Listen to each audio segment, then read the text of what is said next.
ازيكم عاملين ايه؟ اهلا وسهلا بكم في فيديو النهارده ان شاء الله هنعمل وصفتين حلوين او وصفه وتفريزه بالظبط كده. هنفرز اول حاجه الملوخيه. انا غسلتها وسايباها تنشف كويس من الميه بتاعتها قبل ما اخرطها، لازم تنشف كويس قوي. بس دي اول مره ليا افرز ملوخيه، وان شاء الله لما اطلعها هعملها معاكم وهقولكوا رايي فيها بصراحه. بس حاليا كل فتره كده بديها تقليبه بحيث كله ينشف، اللي تحت واللي فوق، والملوخية تبقى ناشفة تماما. بس كده. وطبعا فرشها تحتها قماشة نظيفة مخصصة للخضار وكده. بس دلوقتي بقى جبت البلانشة بتاعتي، جبت المخرطة القمر دي اللي بحبها، اللي هتعورني كمان شوية بس بحبها قوي.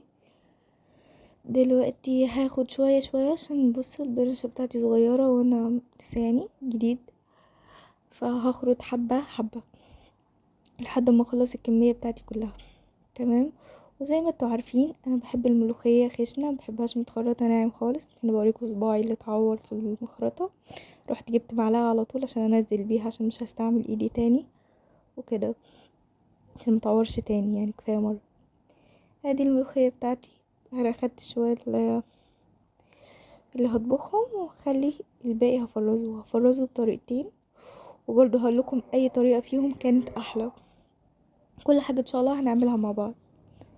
هنا عندي البيكربوناتو، هديها رشة بيكربوناتو، وحبة شوربة باردة باردة تماما، مش دافية ولا سخنة، لا خالص باردة، وحتة توم صغيرة زي ما انتوا شايفين كده.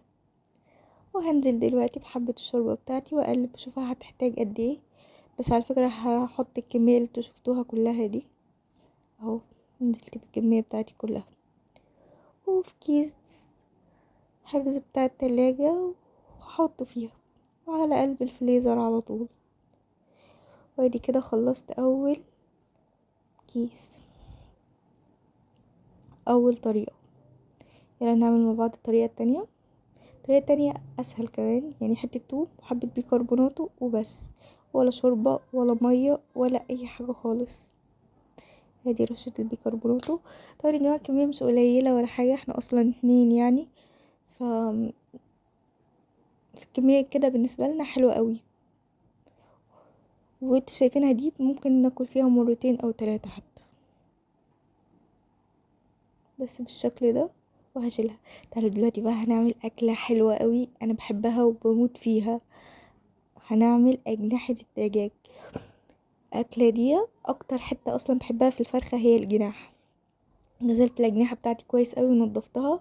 دلوقتي هعمل تتبيلة. عندي هنا مية بصل، نزلوا معاهم حبة تفل بصل عادي يعني، مش مشكلة، مش هتأزم معايا الدنيا ولا حاجة. بس هي في الأساس ايه، مية بصل. هحط لها بقى خل تفاح، ممكن نستبدله بخل عادي، او ممكن نعصر عليها نص ليمونة. اللي موجود عندك حطيه، الاتنين هيدوكي طعم حلو. اي حاجة فيهم هتديكي طعم حلو، مش هتأثر معاكي في الطعم ولا حاجة. وحبة زيت، اي زيت انتي حابة تستخدميه، زيت زيتون، زيت نباتي، آه كده يعني. وحبة باربيكيو. باربيكيو ده هو اللي ودى الصينية بتاعتي في مكان تاني خالص. البديل بتاعه حطي حبة بابريكا مدخنة، هتديكي نفس الطعم. حطي معلقة صلصة يعني وحبة بابريكا مدخنة، هتديكي نفس الطعم الحلو عادي.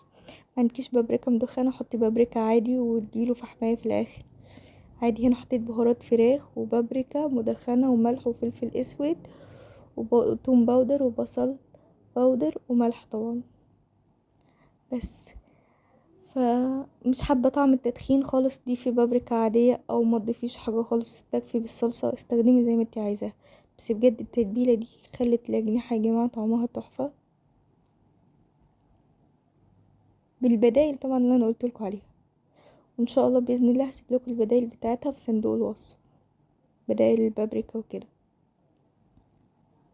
دلوقتي بقى هنزل، انا حسيتها تقيله شويه، خدت منها حبه الاول على جنب، هدين بيهم الفراخ بعدين في الاخر وافتح الشوايه. وحسيت التتبيله بتاعتي تقيله شويه، فنزلت بنقطه ميه صغيره مش كتير، بس كده. دلوقتي بقى هنزل بكل الاجنحه بتاعتي، والمفروض بقى تسيبيها ساعة. طبعا هتفتحي الأجنحة شوية كده كام فتحة عشان تشرب التتبيلة معاكي. وسيبيها ساعة واحدة.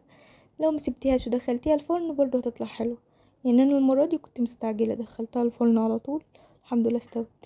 انا بحب اوي البطاطس مع الفراخ، فقطعت بطاطس كده صوابع مع بصلاية مع حتة تومة وملح وفلفل اسود، كان طعمها حلو قوي مع الاجنحة. قلبتهم وكده واحط فيهم الاجنحة. انتي مش حابة عادي، بس ممكن على الاقل تضيفي بصلاية عشان خاطر معاكي، او اي نوع خضار عشان خاطر الاجنحة بتاعتك ما تلزقش وكده، او ورقة زبدة مثلا.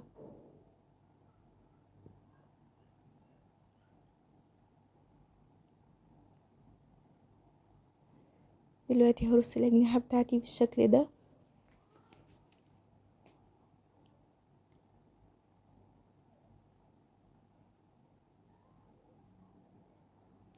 بس كده الاجنحة بتاعتي جاهزة. هنزل بكل التتبيلة بتاعتي فوقيها، مش هخلي حاجة، وهدخلها الفرن.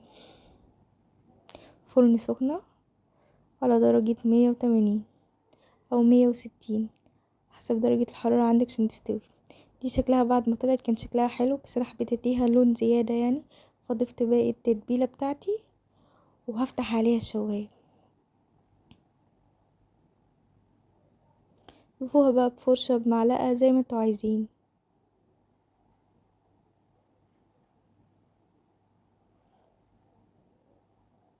وادي شكلها يا جماعة بعد ما طلعت من الفرن، شكلها تحفة وطعمها تحفتين. وهفتحها لكم ان شاء الله في اخر الفيديو عشان اوريها لكم.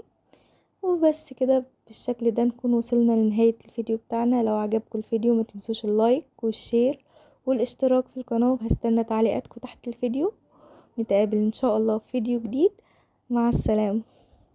هسيب لكم صور للوصفة. مع السلامة.